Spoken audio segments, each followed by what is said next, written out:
Salam semua para tetua, jumpa lagi bersama Mimin di channel Alurmu. Semoga para pendengar Alurmu selalu senantiasa dinaungi kebahagiaan, kesehatan, serta rezeki yang cukup. Oke, Mimin langsung lanjut ceritanya. Selamat mendengarkan dan hidupkan imajinasi para tetua. Cerita pun dimulai. Oh ya, Mimin ingatkan sekali lagi, cerita King Ruo ini masih digarap oleh autornya dan bukan menghilang. Begitu udah ada update dari novelnya, Mimin pasti lanjutkan ceritanya. Jadi bijaklah dalam berkomentar, karena sudah sebisa mungkin Mimin memberikan hiburan yang terbaik buat para pendukung Alurmu and Alurku. Terima kasih pengertiannya, yok gaskan. Di tempat lain, Sus, King Ruo dan rombongan yang sebelumnya memasuki gerbang teleportasi hitam, terlempar ke dalam kehampaan abadi badai ruang dan waktu. Kekuatan yang sangat mengerikan. King Ruo membatin saat merasakan jejak aura gelap yang memasuki gerbang teleportasi yang masih terkena dampak serangan Mogui Huangdi yang menghancurkan arus lorong teleportasi. King Ruo terkejut karena hanya dirinya yang berada di tempat itu. Swoosh, sosoknya bergerak melepaskan segel anak panah emas untuk mencari Pang Dahai, Zhao Kang, Fang Yu Chaihong dan Fang Yu Buxiu Diliu yang terpisah darinya. Di tempat lain, 20 km dari tempat King Ruo terlempar.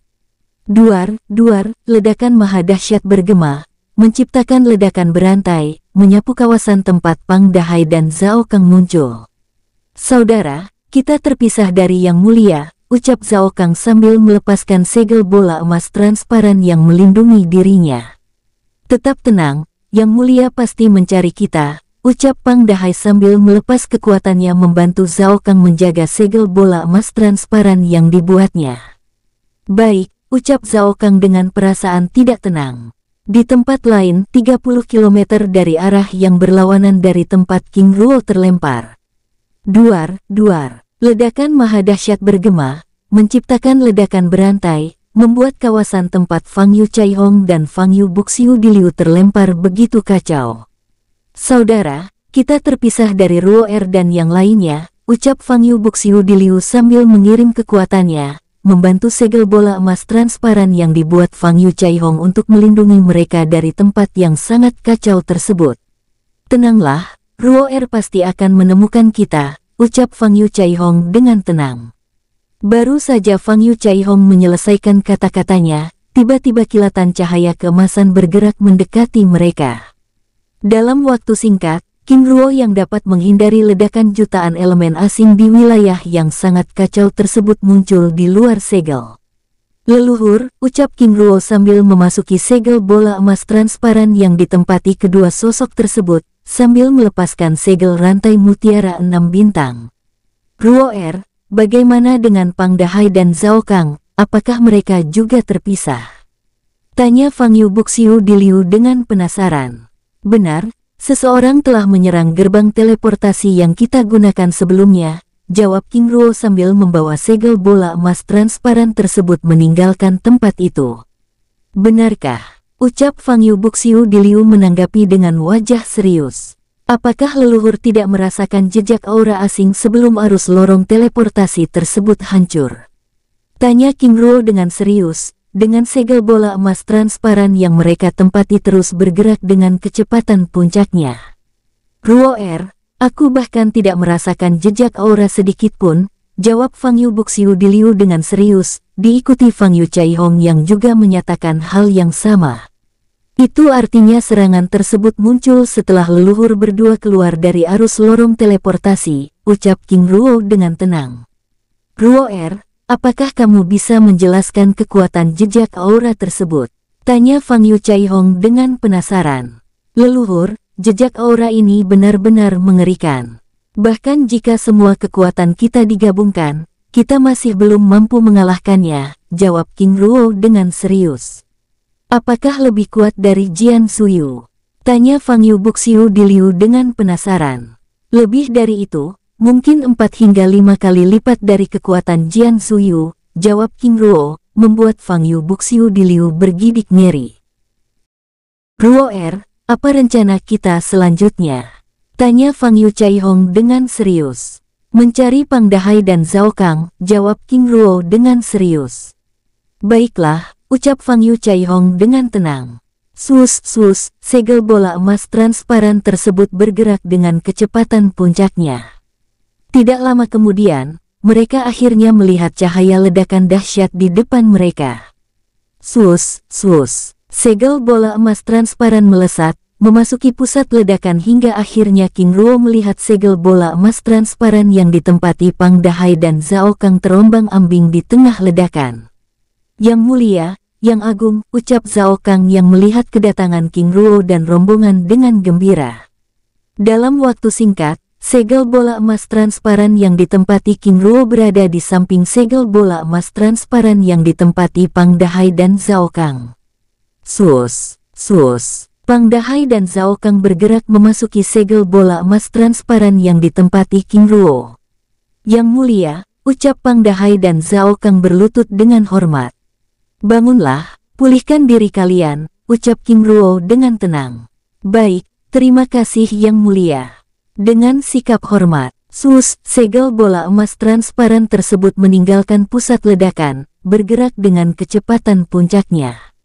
Di dalam dunia ruang cincin penyimpanan King Ruo, Shin Mosu yang tampak begitu penasaran akhirnya tidak dapat menahan diri. Liang Hao, sebenarnya apa yang terjadi? Tanya Shin Mosu, menatap Yu Jerui dan Tao Tu yang berada di depannya dengan serius. Yang Agung, maaf aku juga tidak tahu, jawab Yu Jerui dengan jujur. Tao Tu, apakah Ruo tidak menjelaskan hal ini pada kalian? Yang Agung, aku juga tidak tahu. Tapi ini adalah kali pertamanya aku melihat Seng Su Nianging begitu tegang, jawab Tao Tu, membuat tempat itu menjadi hening kembali. Di tempat lain, di dalam dunia jiwa, King Ling bergerak meninggalkan danau giok biru, setelah memeriksa keadaan Si Yi yang sedang memulihkan diri di tempat itu dengan bergerak menuju istana giok biru. Dalam waktu singkat King Ling akhirnya tiba di atas langit istana giok biru. Sosoknya mendarat di halaman istana, mengejutkan Beikin yang duduk berkultivasi. Guru, ucapnya menyambut kedatangan King Ling sambil berlutut dengan hormat.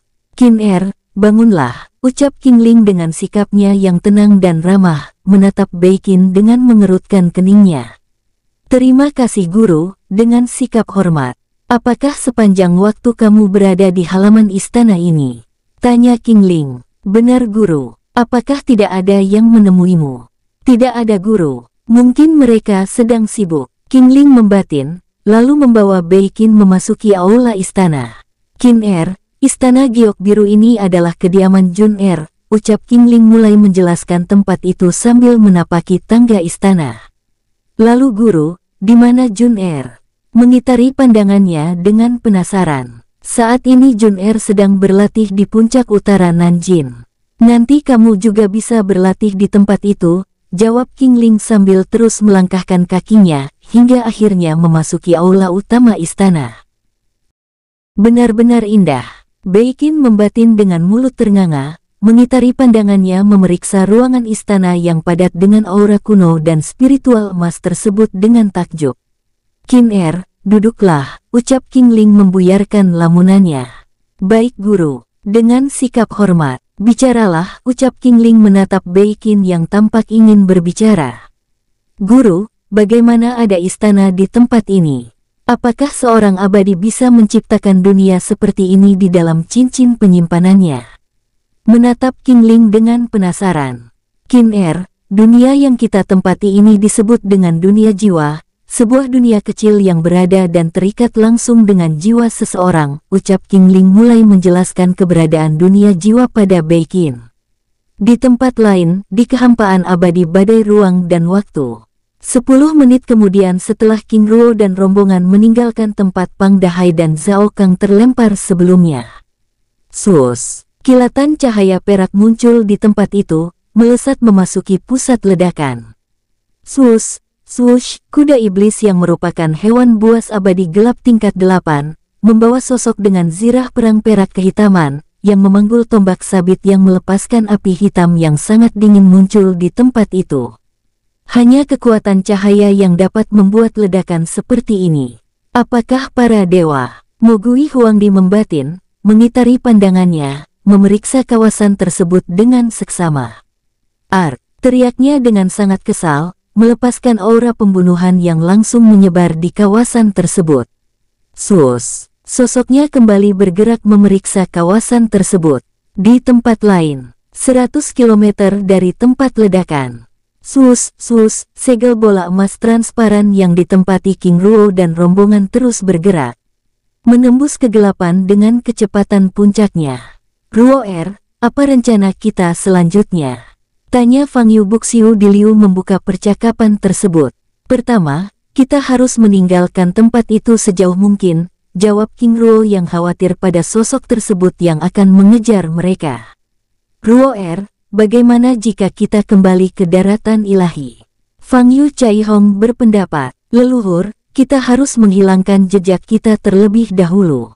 Jika kita langsung kembali ke daratan ilahi, aku khawatir mereka memiliki teknik yang dapat membaca arah pergerakan kita. Jika mereka memiliki kemampuan seperti itu, secara tidak langsung kitalah yang menunjukkan keberadaan daratan ilahi dan gerbangnya pada mereka, jawab King Ruo sambil menjelaskan alasannya. Ruo, benar. Lalu apa rencana kita selanjutnya? Tanya Fang Yu Buxiu Diliu. Kita harus berada di dalam kehampaan abadi badai ruang dan waktu yang cukup lama. Setelah itu kita akan kembali ke daratan ilahi, jawab King Ruo sambil mengarahkan segel bola emas transparan tersebut bergerak tanpa arah. Yang mulia, bagaimana jika pergi ke dunia kecil saja?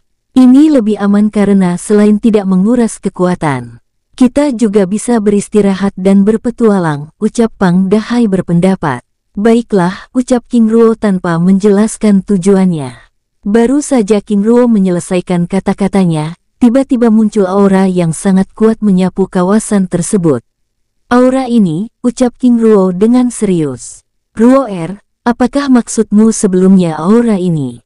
Tanya Fang Yu Caihong. Benar leluhur, jawab King Ruo membuat Fang Yu Buxiu Diliu, Pang Dahai dan Zhao Kang yang sebelumnya merasa tenang kembali dibuat khawatir. Jejak aura ini bahkan lebih kuat dari jejak aura Jian Suyu, ucap Fang Yu Buxiu Diliu. Tapi bagaimana bisa sosok ini tahu kita berada di tempat ini? Tanya Fang Yu Buxiu Diliu dengan serius.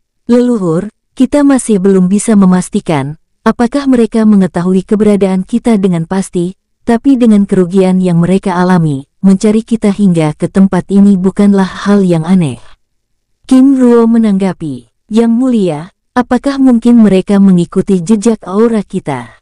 Tanya Pang Dahai, membuat mereka saling berpandangan.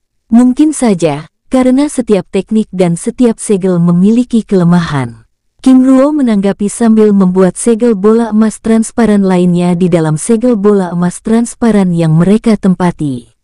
Mungkin saja, ucap Fang Yu Caihong dengan perasaan tidak tenang, lalu mengikuti King Ruo memasuki segel bola emas transparan yang baru saja dibuatnya. Setelah Fang Yu Buxiu Diliu, Pang Dahai dan Zhao Kang memasuki segel bola emas transparan yang baru. Fang Yu Caihong lalu menarik segel bola emas transparan yang dibuatnya. Leluhur, maaf kita harus meninggalkan tempat ini dengan kecepatan penuh, ucap King Ruo penuh arti. Baiklah, jawab Pang Dahai, Zhao Kang, Fang Yu Caihong dan Fang Yu Buxiu Diliu sambil mempersiapkan diri dengan situasi tersebut. Segel bola emas transparan tersebut bergerak dengan sangat cepat, membuat Pang Dahai dan rombongannya merasa tidak nyaman. Di dalam dunia jiwa, King Ling yang telah selesai menjelaskan keberadaan dunia jiwa dan aturannya, lalu membawa Beiqin menuju istana emas yang berada di pusat dunia jiwa. Mereka bergerak di atas langit dunia jiwa dengan perlahan. Selain kekuatan spiritual emas yang begitu luar biasa padat di dalam dunia ini, pemandangannya juga begitu mengagumkan. Beiqin membatin takjub, memeriksa setiap tempat yang dilewatinya dengan seksama. Setelah bergerak beberapa waktu, mereka akhirnya tiba di batas langit istana emas. Mereka berdua mendarat di halaman istana emas, menghampiri Ying Keai yang sedang menemani King Lian An yang sedang bermain di tempat itu. "Penguasa putri, Qin Er," ucap Ying Keai menyambut kedatangan King Ling dan Bei Qin. "Bibi," ucap Bei Qin dengan hormat, lalu menghampiri King Lian An yang berlari menghampiri mereka. "Ibu," ucapnya dengan gembira, menatap Bei Qin dengan heran. "An Er," ucap King Ling memeluknya dengan hangat sambil memperlihatkan Bei Qin padanya. "Kakak," ucap King Lian An dengan gembira. "Lian Er," ucap Bei Qin yang begitu gemas dengan King Lian An yang begitu ramah padanya. Di kehampaan abadi badai ruang dan waktu. Sus, sus. Segel bola emas transparan yang membawa King Ruo dan rombongan bergerak dengan kecepatan puncaknya. Saat mereka sedang bergerak di dalam kehampaan abadi badai ruang dan waktu tersebut, tiba-tiba dari arah belakang mereka muncul ledakan cahaya maha dahsyat yang menyapu kawasan tersebut. "Yang mulia," ucap Zhao Kang dengan serius. "Sepertinya telah terjadi pertempuran." Zhao Kang, melihat hal seperti ini di kawasan kehampaan abadi badai ruang dan waktu bukanlah hal yang aneh, karena selain kita akan ada banyak kekuatan yang keluar dari daratan ilahi, ataupun dari dunia kecil lainnya yang melakukan petualangan, ucap King Ruo menanggapi Zhao Kang dengan tenang. "Yang mulia, sebaiknya kita tidak perlu ikut campur, apalagi." Pang Dahai menjeda kata-katanya, menatap King Ruo yang tersenyum tenang padanya. "Ikut campur urusan orang lain adalah hal yang salah, namun kita harus memastikan kelompok yang bertikai tersebut, bisa saja itu adalah keluarga kita. Jika terjadi hal yang buruk padanya, lalu siapa yang salah? Kita tidak bisa mengabaikan hal-hal yang terjadi di sekitar kita begitu saja, karena tidak semua dengan diam itu bisa menyelesaikan masalah," ucap King Ruo menjelaskan alasannya. "Baik Yang Mulia," ucap Pang Dahai dengan hormat. "Tapi Ruo Er, bagaimana jika ini adalah jebakan?" Fang Yu Chai Hong berpendapat, "Benar, aku khawatir ini adalah cara kekuatan gelap tersebut untuk menarik perhatian kita." Fang Yu Buxiu Diliu menanggapi, membuat King Ruo terdiam. Duar, duar. Ledakan berantai dari ledakan sebelumnya menyebar dan semakin meluas, membuat cahaya ledakan tersebut semakin terlihat dengan jelas. "Ruo Er," ucap Fang Yu Chai Hong membuyarkan lamunan King Ruo. "Jika demikian, leluhur terus bergerak, aku akan segera kembali," ucap King Ruo dengan sosoknya yang langsung menghilang dari pandangan Fang Yu Chai Hong dan rombongannya. "Yang Agung," ucap Zhao Kang membuyarkan lamunan Fang Yu Buxiu Diliu dan Fang Yu Chai Hong. "Hais, Ruo Er ini," ucap Fang Yu Buxiu Diliu dengan tidak tenang. "Tenanglah, Ruo Er tahu apa yang dilakukannya." "Baik, mari kita pergi," ucap Fang Yu Chai Hong sambil melanjutkan perjalanan mereka. Di tempat lain, sus, sus. King Ruo bergerak dengan kecepatan puncaknya, memasuki pusat ledakan untuk memeriksa pertempuran yang sedang terjadi. Dalam waktu singkat, King Ruo akhirnya dapat melihat dua sosok yang sudah berada di tahap abadi yang sedang bertarung. Serangan emas, itu artinya mereka adalah seorang dewa. King Ruo membatin dengan segera memasuki pusat pertempuran. Swoosh, swoosh. Sosoknya muncul di tengah-tengah kedua sosok yang masing-masing sedang melepaskan serangan terkuatnya. Duar, jeder, jebret. Ledakan maha dahsyat bergema saat serangan kedua sosok tersebut beradu dengan tapak emas. "King Ruo, kamu." Kedua sosok tersebut terkejut, menatap King Ruo yang berdiri di tengah-tengah mereka dengan tajam. "Aku hanya ingin mengingatkan, ada kekuatan gelap yang sangat mengerikan di kawasan ini. Jika kalian berdua ingin tetap hidup, tinggalkan tempat ini sekarang juga," ucap King Ruo dengan sosoknya yang langsung menghilang dari pandangan kedua sosok tersebut. Orang ini, kedua sosok tersebut terdiam dan saling berpandangan. Pada saat mereka hendak melanjutkan pertempurannya, tiba-tiba dari arah yang berbeda muncul ledakan aura gelap yang sangat mengerikan. "Ini," ucap kedua sosok tersebut, lalu bergerak meninggalkan tempat itu dengan kecepatan puncaknya. Di tempat lain, swoosh, swoosh. King Ruo bergerak dengan kecepatan puncaknya. Dalam waktu singkat, King Ruo kembali merasakan keberadaan segel bola emas transparan yang ditempati Fang Yu Chai Hong dan rombongannya. Swoosh, swoosh. Sosoknya muncul di luar segel bola emas transparan yang ditempati. Yang mulia, bagaimana? Tanya Pang Dahai yang akhirnya merasa tenang. Tenanglah, mereka bukan iblis dari neraka kuno ataupun neraka besar, jawab King Ruo menjelaskan kedua sosok yang sedang bertarung tersebut dengan tenang. Tapi tindakan mereka pasti bisa menarik perhatian kekuatan gelap itu, ucap Fang Yu Chai Hong dengan serius. Sepertinya demikian. King Ruo menanggapi, sambil memulihkan diri dengan tenang. Swoosh, swoosh. Segel bola emas transparan yang King Ruo dan rombongan tempati terus bergerak di kehampaan abadi badai ruang dan waktu. 7 hari kemudian, King Ruo dan rombongan akhirnya merasa tenang karena jejak aura gelap tersebut tidak mereka rasakan. Swoosh, swoosh. Shin Mosu, Xin Dilang dan Yu Jierui muncul di dalam segel bola emas transparan tersebut. Ruo tempat ini. Tanya Shin Mosu mengitari pandangannya, memeriksa kawasan gelap dan hampa tersebut dengan seksama. Kakek, saat ini kita sudah keluar dari dunia neraka kuno, jawab King Ruo dengan tenang. Apakah itu artinya kita sudah berada di dalam kehampaan abadi badai ruang dan waktu? Benar, jawab King Ruo dengan tenang. Ruo mengenai situasi sebelumnya, sebenarnya apa yang terjadi? Tanya Shin Mosu menatap King Ruo dengan serius. Kakek, maaf atas situasi sebelumnya, jawab King Ruo menjelaskan situasi tersebut dengan detail, membuat Shin Mosu dan Xin Dilang terdiam. Besar kemungkinan mereka adalah pasukan bantuan yang dari neraka besar yang dipimpin langsung oleh Mogui Huangdi. Bahkan aura kegelapan yang sangat mengerikan tersebut baru hilang 7 hari ini, ucap Fang Yu Chai Hong menimpali, membuat Shin Mosu dan Xin Dilang bergidik ngeri. Lalu kakek, bagaimana dengan misi sebelumnya? Tanya King Ruo sambil mengarahkan pandangannya pada Yu Jieru yang duduk di hadapannya. Ruo klan Yu telah menghilang dari neraka kuno, jawab Xin Dilang dengan singkat. Menghilang? Tanya King Ruo dengan serius. Benar penguasa, bahkan Danau Heihui juga telah mengering, jawab Yu Jierui dengan serius, membuat King Ruo terdiam. Yu Bangzi dan klan Yu di benua teratai biru juga menghilang, apakah ini hanya kebetulan? Liang Hao, lalu apa hasil penyelidikan kalian? Penguasa, tidak banyak informasi yang kami dapatkan. Lenyapnya klan Yu sepertinya bersamaan dengan keringnya air Danau Heihui.